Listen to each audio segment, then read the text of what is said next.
কৃষক কখনো হার মানে না। সে শুধু পরের মৌসুমের জন্য অপেক্ষা করে।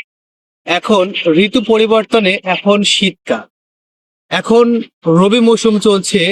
রবি মৌসুমে প্রকৃতি তার সৌন্দর্যে বিলিয়ে দেয়।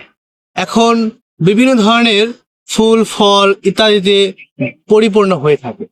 আমার এই সাইডে দেখতে পাচ্ছেন পুরা মাঠ জুড়ে সরিষা। এই সরিষায় মনে হচ্ছে যে হলুদ রঙে এই জমিটা ভরিয়ে আসছে।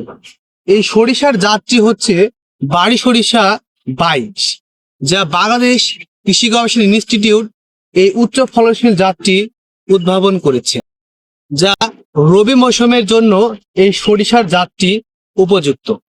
এই সরিষা 110 থেকে 120 সেন্টিমিটার পর্যন্ত এই সরিষার গাছটির উচ্চতা হয়ে থাকে, যা আমাদের আমন ও বোরো মৌসুমের মধ্যবর্তী সময়ের জন্য এই সরিষার জাতটি হচ্ছে বিকল্প পদ্ধতি।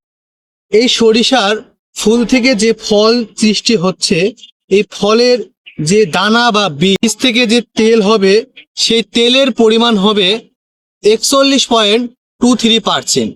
আপনারা চাইলে এই বাড়ি 22 সরিষা চাষ করতে পারেন আপনাদের পতিত স্থানে, অথবা আপনাদের আবাদিত জমিতে আপনারা সরিষা চাষ করতে পারেন। সরিষার তেল খেলে আপনাদের স্বাস্থ্য অনেক ভালো থাকবে। আসুন আমরা সকলে মিলে এই সরিষা চাষ করে সয়াবিন তেলের পরিবর্তে এই সরিষার তেল আমরা সকলে খাই। আমার সম্পূর্ণ ভিডিওটি দেখার জন্য সকলকে ধন্যবাদ। আসসালামু আলাইকুম।